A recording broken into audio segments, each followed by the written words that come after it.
let's talk about deep learning as the basis of some of this. And I get to tell this story because it lets me tell a story about my daughter, which anybody who's a father knows you love getting your daughter stories in. So when my daughter was little, her first word was cat, and her second word, a couple months later, was duck. And for a while, the whole world was cats and ducks. And there were cat people and duck people. We have no clue, and to this day we have no clue, why some things were cats and some things were ducks. Now, if we look at deep learning, here's how you teach deep learning how to tell cats from ducks. You go to some marked up set of images where you have lots of duck pictures and lots of cat pictures. And of course, you would do this for hundreds of different things. And that's how we saw the app that could answer the kind of questions, say, is it a baby? What is it doing? But essentially, let's just focus on these two. So thousands of pictures of ducks, thousands of pictures of cats. And we get a system that can tell cats from ducks. So traditional artificial intelligence or knowledge representation, the ability to sort of understand some of this stuff at a level above the perceptual level, is not really necessarily needed for telling cats from ducks. In fact, if you and your pet dog are trying to tell cats from ducks, your dog wins. Here's my proof. Behind that bush is either a cat or a duck, right? Your dog would know the answer, you wouldn't, right? Now that has to do with perceptual systems and things like that. But a few months ago, during the writing of the book, I actually needed to talk to my daughter. My daughter's now 29, finishing up grad school. So she knows a lot more words than cat and duck. In fact, she's a linguist, so she can say cat and duck in many languages. But I sent her a Facebook message because that's the only way I can talk to my daughter anymore. And I said, what's the difference between a cat and a duck? And her first response was, Dad, you're not going to tell that story again. So notice the learning part of that, and that's another whole part of the talk I'm not going to give today. But I said, look, play along with me, right? One of the things she does to make some money during the summers is she teaches young children how to read. So I said, how would you tell a kid the difference between a cat and a duck?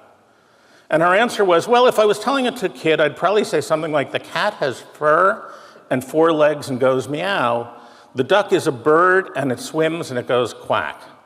And of course, if you asked your dog to explain to another dog how it tells the cat from the duck, its answer is woof.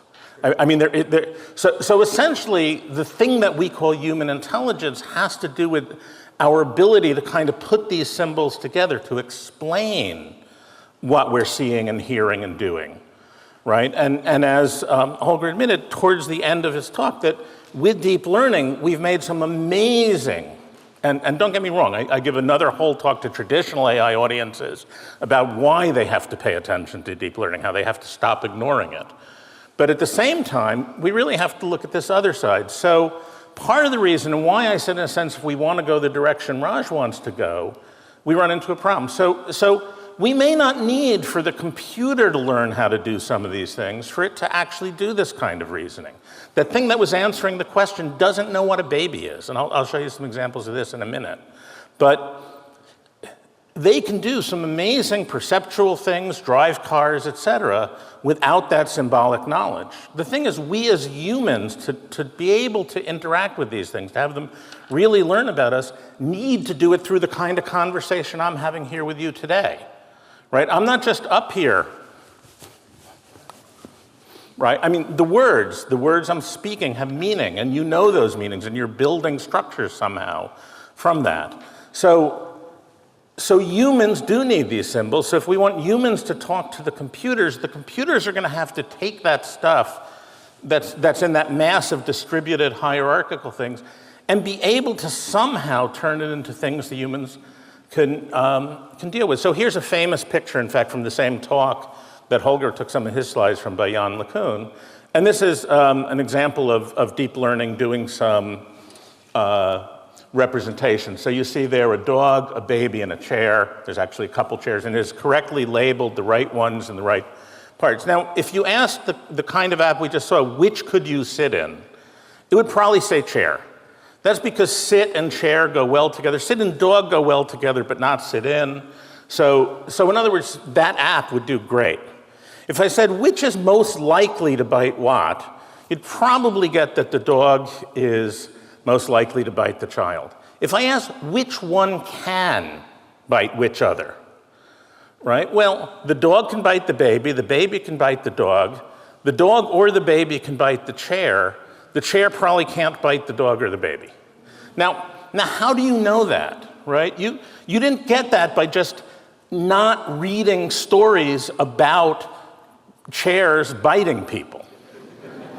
But that's essential. So essentially, we need some way to add that kind of reasoning back in. Or if I ask you which one is most likely to become a computer scientist someday, which one could win the Turing Award someday, it's probably not the dog or the chair, right? Now again, person wins computer scientist, baby's a person. We could get that right. What if I say, how would they go about doing it? Completely not doable from that training set stuff. That's very complex kind of reasoning. And let's take it to one more step, which I think will set up some of the discussion for the second half of the panel. Which one would you save if the house was on fire? Okay, well, if I ask people, generally the answer I get is, I would feel bad about the dog, I would save the baby. To hell with the chair. Right? And I see a lot of you nodding. Now, that kind of ethics can get very complicated. And there are whole books written about this kind of reasoning, because if it was your mother and your wife, it turns out that different countries, you'll get different responses.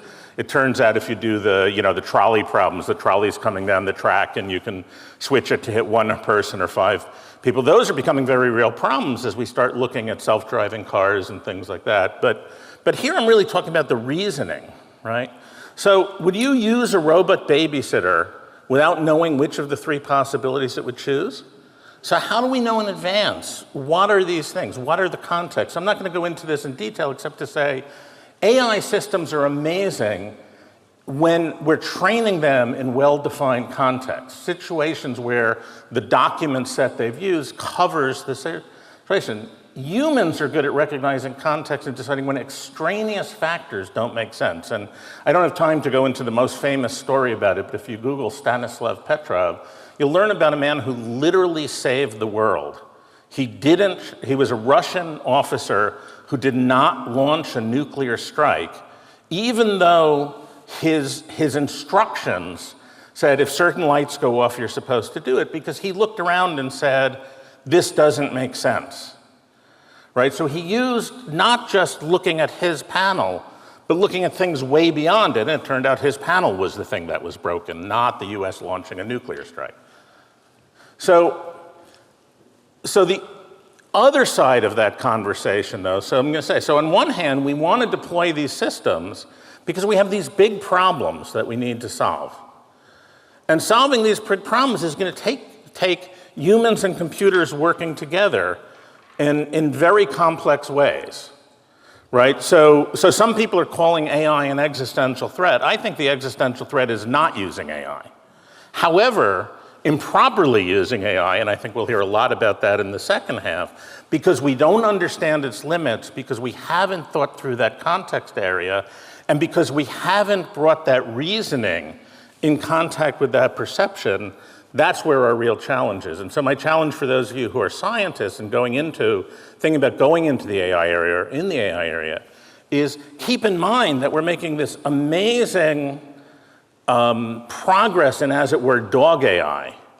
But don't forget that many of the problems we want to deal with still need that human AI, or at least need that dog to interact with that human, and that's another kind of set of problems that are very difficult to solve.